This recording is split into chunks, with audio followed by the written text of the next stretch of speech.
Bonjour, je vous parle depuis le sommet du Puy de Sancy, le point culminant de la région de Besse, où nous venons de passer quelques jours de vacances en compagnie de Bruno et de son frère Eric.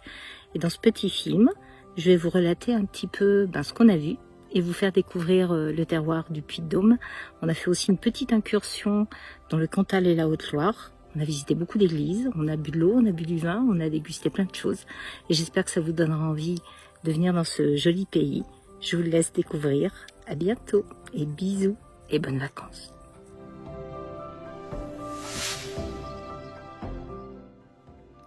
Pour débuter ce parcours de découverte, j'ai emmené mes deux acolytes dans la petite ville de Blel, en Haute-Loire.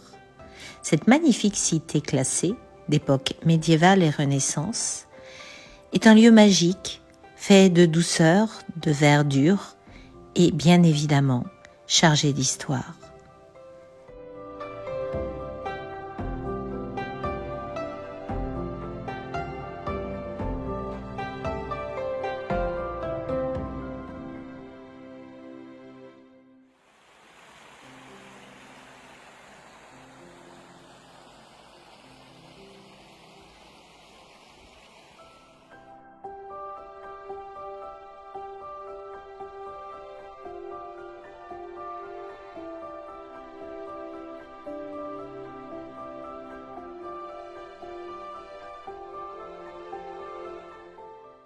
Blel est une cité de femmes. Jusqu'au XVIIIe siècle, elle fut administrée par une communauté d'abbesses. Toutes issues de la plus haute noblesse d'Auvergne, les dames chanoinesses de Blel firent prospérer et se développer la ville. Témoignage de cette prospérité, les demeures privées des chanoinesses dressent encore aujourd'hui fièrement leur magnifique façade autour de l'abbatiale.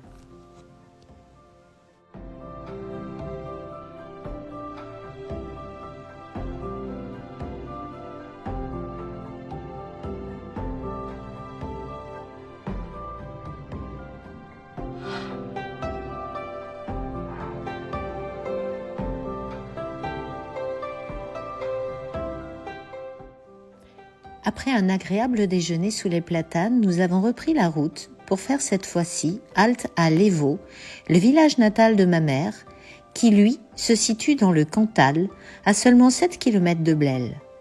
Perdu au bout d'une vallée, il habite une rare petite église romane, blanchie à la chaux comme une église grecque.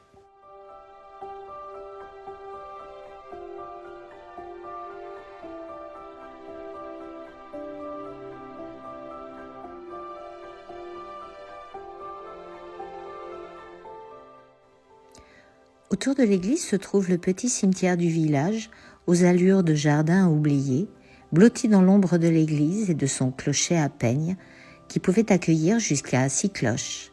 C'est dans ce petit cimetière que repose ma grand-mère.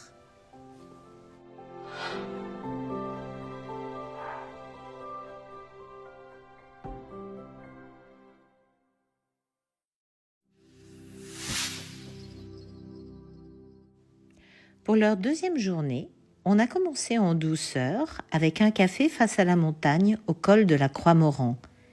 Puis j'ai emmené les deux frères à la découverte des grandes églises romanes de la Haute-Auvergne. D'abord Orcival, avec ses portes monumentales, ouvragées, si anciennes qu'on ne saurait les dater, et surtout les magnifiques chapiteaux finement ouvragés qui racontent une histoire, presque une bande dessinée, et qui sont surprenants par la finesse de leurs dessins et la qualité du travail des sculpteurs. Après une gorgée d'eau fraîche à la fontaine du village, ce fut Saint-Nectaire, au nom évocateur de gastronomie et de gourmandise, mais c'est surtout une magnifique église romane avec des chapiteaux sculptés et peints, ainsi que la statue du saint, le vrai Saint-Nectaire.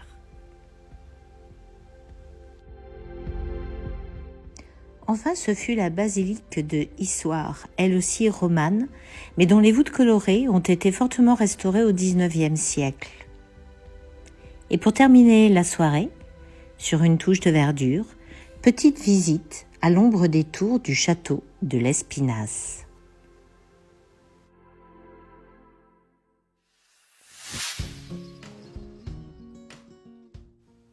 L'eau est le premier trésor de l'Auvergne, il en coule partout. Ici à Coudes, elle est ferrugineuse et a des vertus curatives. Il suffit de venir avec un jerrycan, un bidon, et se servir librement pour se soigner. Puis direction Montpérou, dans la plaine de la Limagne, entre Clermont et Issoire.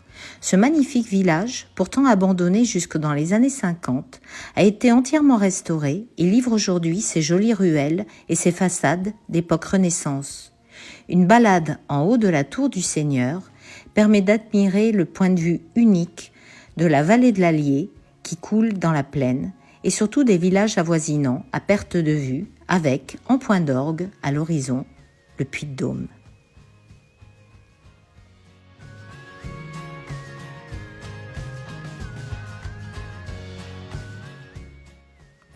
Et pour bien terminer cette journée et se mettre un peu au frais, visite d'un vignoble, ou plus exactement de la cave du viticulteur Stéphane Bonjean, dont la maman nous a ouvert le souterrain, le secret, la cave des trésors où les barriques reposent tranquillement au frais.